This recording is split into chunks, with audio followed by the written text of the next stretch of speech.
PC previous year sum பார்த்துட்ருக்கோம். A line is to be divided into 4 sections in the ratio of 1:2:3:6. If the line is 960 mm long, then find the length of the each part ன்னு கேட்டிருக்காங்க. ஒரு கோடு 4 பாகங்களாக பிரிக்கப்படுகிறது. அதன் விகிதங்கள் முறையே 1:2:3:6. கோட்டின் நீளம் கொடுத்துருக்காங்க 960 மில்லிமீட்டர்னு. ஓகேவா? இப்போ ஒவ்வொரு பாகத்தின் அளவு கேட்குறாங்க. அப்போது ரேஷியோ கண்டுபிடிக்க என்ன பண்ணுவோம்? இது எவ்வளவோ பண்ணியிருக்காங்க, ஒரு எக்ஸு 2x 3x 6x. ஓகேவா? அந்த எக்ஸ் தான் நம்ம என்னென்னு கண்டுபிடிக்கணும். ஓகேவா? ஆனால் மொத்தம் கொடுத்துருக்காங்க. மொத்தம் எவ்வளோ? 960. அப்போ இது எல்லாத்தையும் ஆட் பண்ணால் என்ன வரும்? 960. அப்போ என்ன? X plus 2x 3x 3 + 3 6 6 + 6 12 12x = 960. ஓகேவா?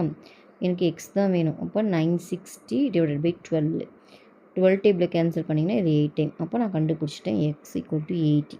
அப்போ நம்ம எழுதலாமா? ஸோ ஃபஸ்ட்டு அந்த விகிதங்கள் ஒவ்வொரு பாகத்தின் அளவு தான் கேட்குறாங்க. ஃபஸ்ட்டு பாகம் எக்ஸு, அப்போ 80. அப்போ 80 மில்லிமீட்டர். செகண்டு 2 × x, அப்போ 2 × 80 160. So 160 millimetre. Next 3 × 80 240 millimetre. Last one 6 × x, அப்போ 6 × 8 48. அப்போ 480 மில்லிமீட்டர். ஓகேவா? அந்த ஆன்சர் எங்கே இருக்குது? ஆன்சர் சி தான் இதுக்கு கரெக்ட் ஆன்சர். ஓகேவா?